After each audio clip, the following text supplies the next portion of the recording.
तो अभी तक हमने, ठीक है, क्या करा है, अभी तक हमने 8.1, ठीक है, एनसीईआरटी कंप्लीट कर लिया है। फिर जो मैंने तुम्हें शीट दे रखी है उसमें भी practice sheet based on exercise 8.1 हमने खत्म कर ली, ठीक है। लगभग 36 क्वेश्चन इसमें थे और पहली एक्सरसाइज और पहली एक्सरसाइज का एग्जाम्पल हो गया हमारे, ठीक है। कुछ मैंने करा है, कुछ तुमने खुद करे। अब हमें पढ़नी है नेक्स्ट एक्सरसाइज ट्रिग्नोमेट्री की, ठीक है। हम पढ़ रहे हैं चैप्टर 8, ठीक है, इंट्रोडक्शन टू ट्रिग्नोमेट्री, और ठीक है 8.2 एक्सरसाइज हमें स्टार्ट करनी है। तो एक्सरसाइज स्टार्ट करने से पहले हमें इसमें कुछ बेसिक चीज़ पता होनी चाहिए। अब हमें सर्टेन एंगल्स की वैल्यू पता होती है, क्या होती है, वैल्यू पता होती है, ठीक है। तो पहले मैं तुम्हें क्या कर लेता हूँ, पहले वो तुम्हें टेबल बनाना सिखा लेता हूँ कि कैसे वो टेबल बनाना है, कैसे टेबल याद करना है। उसके बाद मैं कुछ वैल्यूज क्या करूँगा तुमसे, ठीक है, निकलवाऊंगा भी, कि मैं बोलूँगा कि भाई sin 45 यही हुआ है, ठीक है, तो वो मैं समझाऊंगा। तो सबसे पहले टेबल देख लो, तो कितने ट्रिग्नोमेट्रिक रेशियोज थे, 6। तो यहाँ पे लिख दो sin cos tan, ठीक है, cosec sec cot, ठीक है। एक्सरसाइज 8.2, ठीक है, और यहाँ पे आता है आपका, ठीक है, 0 डिग्री, क्या आता है यहाँ पे, 0 डिग्री, 30 डिग्री,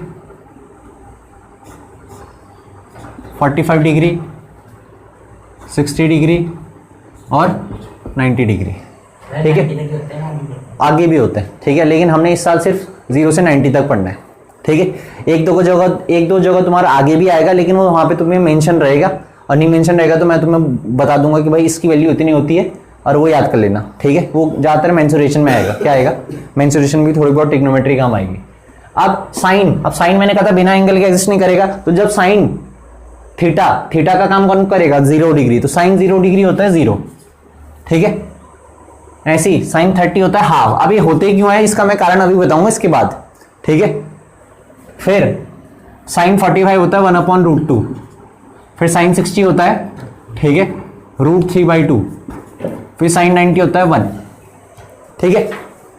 अब तुम्हें साइन के पता चलिए, अब तुम्हें पता है साइन का रेसिप्रोकल क्या होता है, कॉसेक। तो कॉसेक के पता चल जाएंगे कैसे, इसका रेसिप्रोकल कर लो, तो 0 का रेसिप्रोकल क्या होगा, 1/0, और 1/0 होता है नॉट डिफाइंड, तो समझ रहे, इसका मतलब कॉसेक 0 कितना होता है, नॉट डिफाइंड। ऐसी साइन 30 हाफ है, तो इसका रेसिप्रोकल क्या हो जाएगा, 2। ऐसी 1/√2 का रेसिप्रोकल कितना हो जाएगा, √2। ऐसी 2/√3, और 1 का रेसिप्रोकल तो 1/1 कितना होगा, समझ रहे, ठीक है, क्योंकि 1/0, तो 1/0 को जब तू करता रहेगा तो 0 1, तो 0 1 जा 0, 0 1 जा 0, तो ये चलता रहेगा, ये भी चलता रहेगा।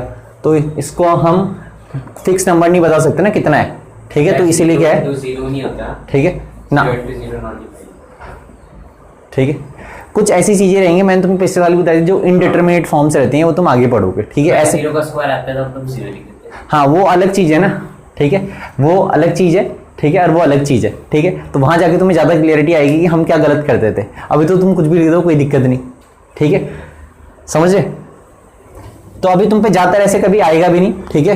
अब आएगा भी तो तुम अपनी मर्जी से आंसर लिख देते हो, ठीक है, लेकिन वो बाद में तुम्हें पता चलेगा कि तुम सही कर रहे हो गलत कर रहे हो। तो अभी मैंने 1/0 बता दिया, 1/0 क्या होता है, नॉट डिफाइंड। और कई बारी, ठीक है, नॉट डिफाइंड की जगह मैं क्या लिखूंगा, 1/0, समझे, मैथमेटिकल में। अब मैथमेटिक्स का क्वेश्चन चल रहा है तो हाँ मैं नॉट डिफाइंड लिखूंगा ना, बीच में तो कुछ फायदा नहीं होगा, सॉल्व कैसे होगा, तो सॉल्व के लिए तो नंबर्स चाहिए ना, तो नंबर्स के लिए मैं क्या लिखूंगा, नॉट डिफाइंड की जगह 1/0, कई बारी ध्यान रखना, ठीक है। फिर कॉस, तो कॉस जस्ट इसका अपोजिट होता है, ठीक है। अपोजिट मतलब याद करने की ट्रिक बता रहा हूं, तो जो साइन का था ना वो कॉस का होता है, तो साइन जो 90 होगा वो कॉस 0 होगा, ठीक है, मतलब ऐसा होता है, समझे, अपोजिट होता है, इनके ग्राफ भी बिल्कुल उल्टे बनते हैं, ठीक है। और ऐसी जो 60 होगा वो 30 होगा, ठीक है, और ये दोनों सेम होते हैं, 45 पे कोइंसाइड करते हैं, साइन और कॉस बराबर कहाँ पे होते हैं, 45 पे। फिर जो 30 है यहाँ 60 होगा, कॉस 60, और यहाँ हो जाएगा ये, समझे।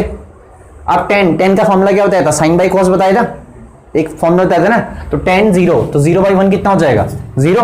देख लो, ये ध्यान रख लेना, बच्चों को बेसिक चीजें नहीं आती, 0/1 होता है 0, और 1/0 कितना होता है, नॉट डिफाइंड।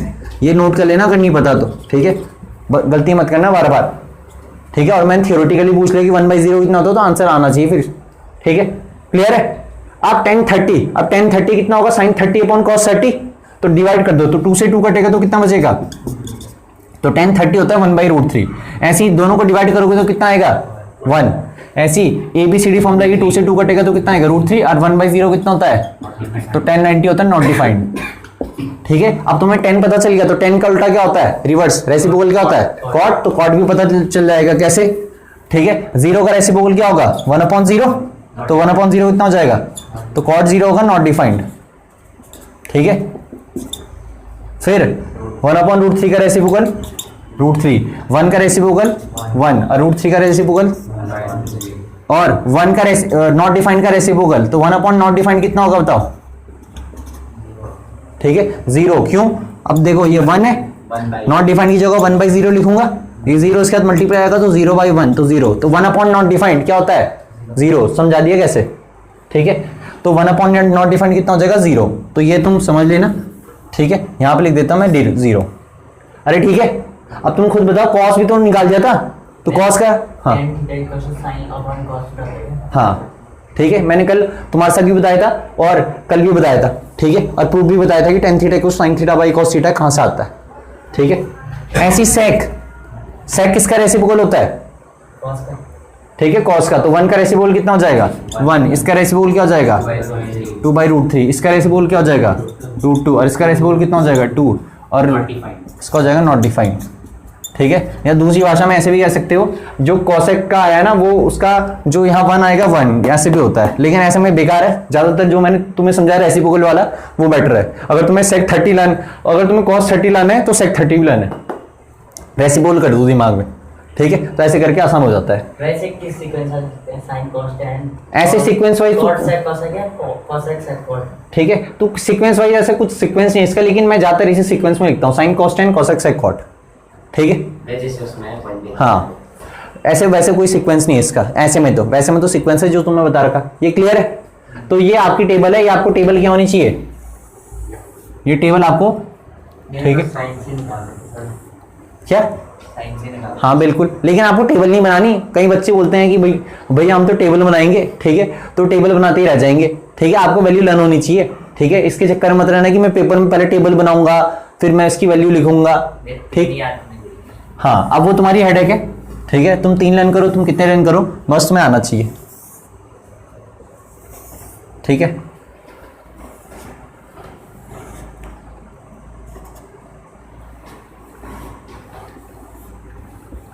ठीक है, तो ये है आपकी, ठीक है, 6 ट्रिग्नोमेट्री रेशियोज की वैल्यूज। ठीक है, तो आपको, ठीक है, अब याद करने का यहाँ ऐसी एक और तरीका भी है कि अगर ये लर्न नहीं होगा तो उसके भी ट्रिक है, लेकिन वो, ठीक है, बताना इतना भी नेसेसरी नहीं है। वैसे मैं चलो बता ही देता हूँ। ठीक, जैसे ये निकालना है तो हम क्या करते हैं, 0 डिग्री को 0/4 कर देते हैं, फिर इस वाले को जो भी ये मैं बता रहा हूँ इसे लिख देते हैं हम 1/4, फिर से लिख देते हैं 2/4, फिर से लिख देते हैं हम 3/4। ठीक है, ऐसी ट्रिक है याद करने की। मतलब एक बार ये पहली लाइन निकल गई तो सारे निकल जाएंगे। तो बताओ 0/4 कितना हो जाएगा, 0 √0 0, फिर 1/4 को मैं 1/2 का स्क्वायर लिख सकता हूँ, स्क्वायर से रूट कटेगा तो 1/2, फिर ये 2 से क्या कटेगा 4 2 टाइम्स। ठीक है, तो 1/2 का रूट आएगा तो 1 तो बाहर आ जाएगा, √2 ऐसे ही रहेगा, फिर 3/4 तो 4 बाहर आ जाएगा, √3 के साथ रहेगा, 4/4 1। तो ये ऐसा तरीका भी है। तो अगर तुमने पहली लाइन क्रिएट कर दी तो बाकी सारी लाइन तो हो जाएंगी। ठीक है, लेकिन मुझे ज़्यादा बेटर लगता नहीं है तो इसलिए मैं तुम्हें सिर्फ बता ही दिया है। ठीक है, अब ठीक है, ये टेबल तो आपकी बुक में है ही। ठीक है, तो इसे आप बुक से देख सकते हो और यहाँ से नोट करना होगा तो बाद में नोट कर देना। ठीक, अब मैं तुम्हें बताता हूँ इनकी वैल्यूज क्या।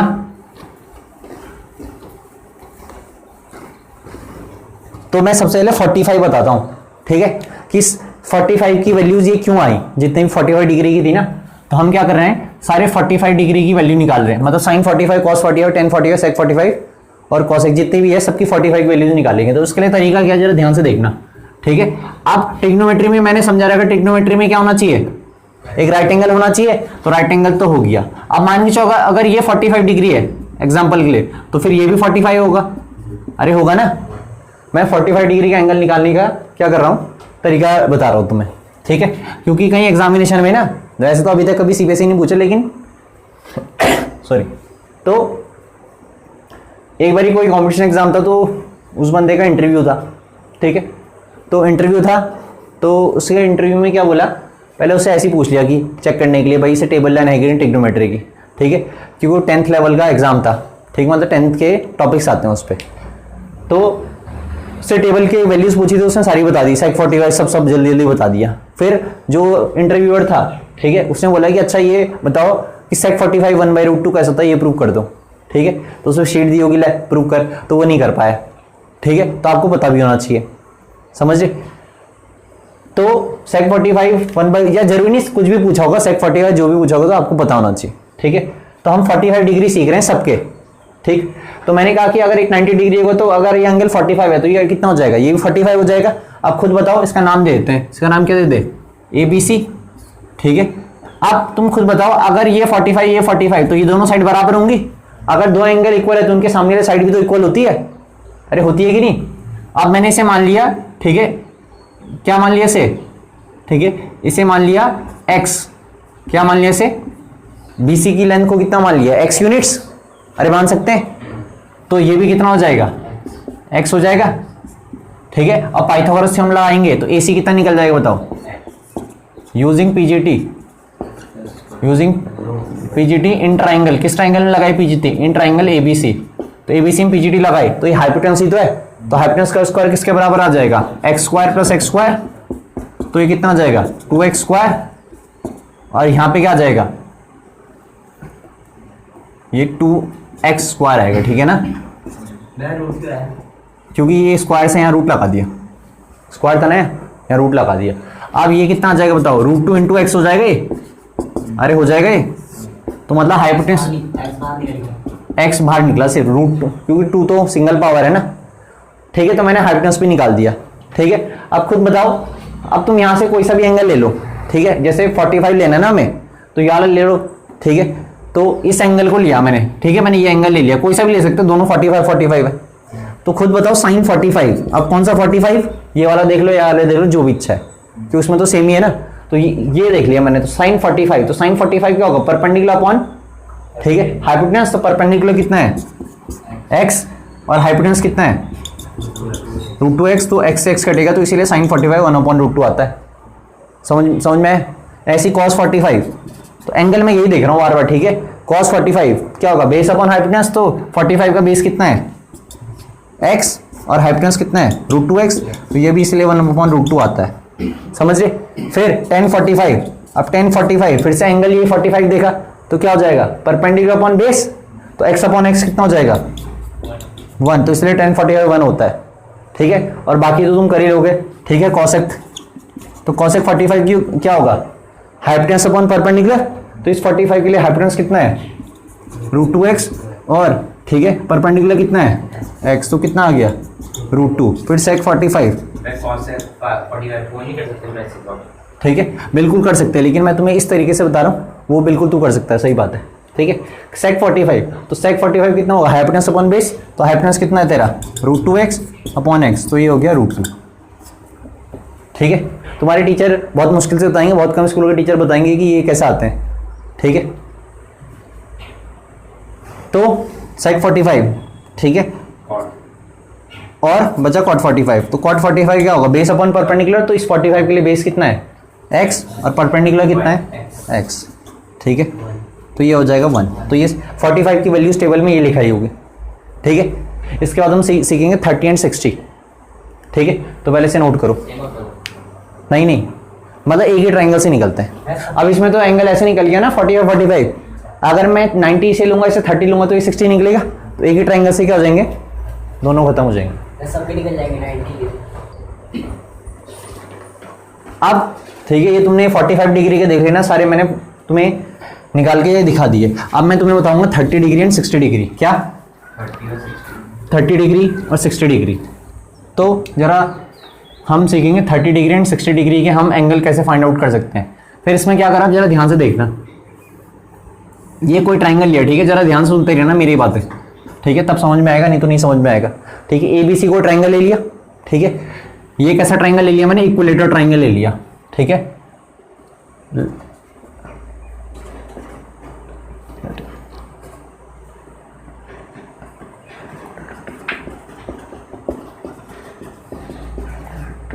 ABC, तो एक इक्विलेटरल ट्राइंगल ले लिया ABC, इक्विलेटरल का मतलब समझ में आता है ना, ऑल एंगल्स आर 60 डिग्री, ठीक है। अब 60 डिग्री है, अब तुम्हें पता है इक्विलेटरल की मैंने तुम्हें खतरनाक सी प्रॉपर्टी बताई थी, और नहीं बताई थी तो सुन लेना। इक्विलेटरल से मैंने ये ड्रॉ करा एक क्या एल्टीट्यूड, क्या ड्रॉ करा, ये कंस्ट्रक्शन है, ठीक है।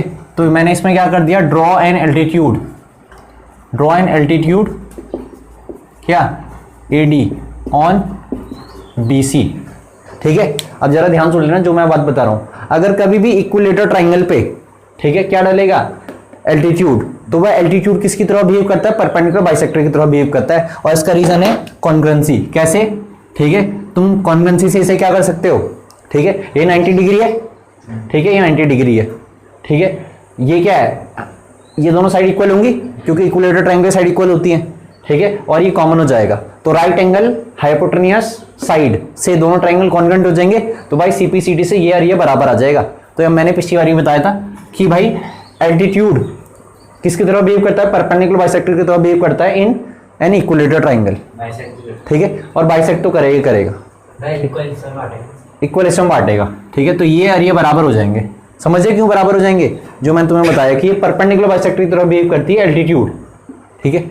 तो BD इक्वल टू DC आ जाएगा, इसलिए साइन दे रहे। तो अगर खुद देखो जरा ध्यान सुनना, इसे मैंने क्या मान लिया x, अरे इतने को x मान लिया, तो ये भी तो कितना होगा x होगा, और ये टोटल कितना हो गया 2x, तो ये भी 2x होगा, और ये भी कितना होगा,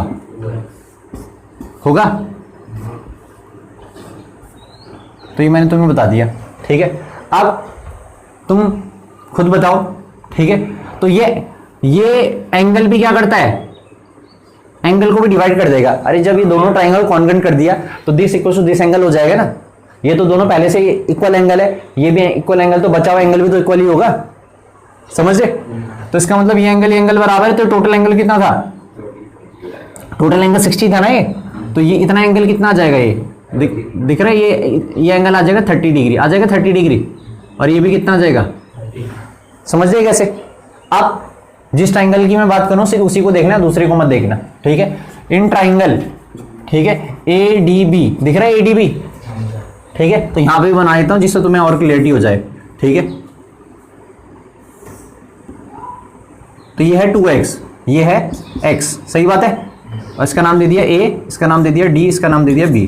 तो खुद बताओ ये 90 डिग्री है, अरे है ना 90 डिग्री है, तो 90 डिग्री सामने क्या होता है हाइपोटेन्यूस, तो इसमें PGT लगाओ, तो यूजिंग PGT, तो PGT लगाया तो 90 के सामने हाइपोटेन्यूस होता है, तो हाइपोटेन्यूस का स्क्वायर इक्वल्स टू इसका स्क्वायर AD का स्क्वायर प्लस इसका स्क्वायर।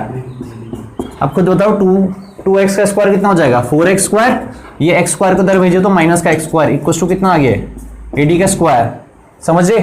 फिर ये कितना हो जाएगा 3x स्क्वायर, तो AD स्क्वायर किसके बराबर आ गया 3x स्क्वायर, फिर स्क्वायर हटाऊंगा तो क्या आ जाएगा, अरे रूट आ जाएगा, तो ये कितना आ गया √3 इंटू एक्स, तो AD निकल दिया, तो AD को लिख सकता हूँ √3 इंटू एक्स, समझ में आया कहाँ से। अब खुद बताओ, ठीक है, ये एंगल कितना है 60, ये एंगल कितना है 30, अब मैं सारे एंगल निकाल सकता हूँ, ठीक है, 30 और 60 वाले कैसे, अब ऐसे नहीं कर सकते नॉर्मली मतलब जैसे एक ट्रायंगल से ऐसे जैसे ये बना रखे हैं इंडिविजुअली डायरेक्ट नहीं कर सकते थे, ये आया कहाँ से, फिर ये होता ना, ये तो हमने सही रिलेशन लिया ना कि एक इक्विलेटरल एंगल लेट कर लिया, ठीक है, लेकिन हम डायरेक्ट ऐसे एंगल नहीं मान सकते, ठीक है, ये पीछे का बैकग्राउंड तो बनाना पड़ेगा ना कि भाई ये कहाँ से आया, ठीक है। हाँ डायरेक्ट अपने समझने के लिए कर सकते हैं, अब अपने समझने के लिए तो हम ऐसे याद कर सकते हैं कि 60 के सामने हमेशा √3 रहेगा, ठीक है, और 30 के सामने हमेशा कितना रहेगा 1 यूनिट्स, ठीक है, एक शॉर्टकट तरीका भी है, ठीक है, इसी तरीके से बनता हो शॉर्टकट भी, ठीक है, लॉन्ग कट से, तो मैं बताऊंगा ये क्वेश्चन, ठीक है, समझे। लेकिन ये ध्यान रखना जो मैंने बताया, क्या 60 के सामने √3, क्या 45 कैसे लिया हम, ये स्टार्टिंग का कुछ ना कुछ ट्राइंगल तो हमें स्टार्ट करना पड़ेगा, तो 45 मैंने ऐसे लिया था, ये कोई ट्राइंगल है, ये 90 है, तो मैंने पर्टिकुलर केस लिया क्योंकि मुझे 45 निकालना था, तो एक एंगल को तो मुझे 45 मानना पड़ेगा ना, तो दूसरा एंगल ऑटोमेटिकली 45 आ गया था। अब इसमें मैंने एक एंगल क्या माना, जैसे ये ट्राइंगल था, ठीक है, तो ये 90 आया, तो ये मान के चलिए 30 क्या आया तेरा, ये सॉरी 60 हमारा ये इक्विलेटरल ट्राइंगल से था, तो ये बाई चांस 30 आ गया, नहीं तो यहाँ से 60 निकलना था, ठीक है, तो इसमें बाई चांस क्या हो गया है, दोनों वैल्यूज निकाल देंगे हम। ठीक है, मतलब हमें वही एंगल डालने हैं उसमें जो हमें निकालना है। ठीक, अब मैं कह रहा हूं यहां से, अब इस ट्राइंगल से सब कुछ निकल जाएगा। ठीक है, अब जरा पहले 30 निकाल देता हूं। अब खुद बताओ साइन 30, अब साइन 30 देखो तो साइन 30 डिग्री सामने क्या होगा, परपेंडिकुलर। तो परपेंडिकुलर कितना है बताओ, एक्स, और हाइपोटेनस कितना है 30 डिग्री का हाइपोटेनस यही तो होगा, तो कितना आ गया। ठीक है, फिर cos 30, तो cos 30 कितना हो जाएगा खुद बताओ। ठीक है, cos 30 हो जाएगा बेस अपॉन हाइपोटेनस, तो बेस कितना है 30 के लिए बेस यही तो होगा √3x, और हाइपोटेनस कितना है बताओ 2x, तो इसीलिए आ गया √3/2।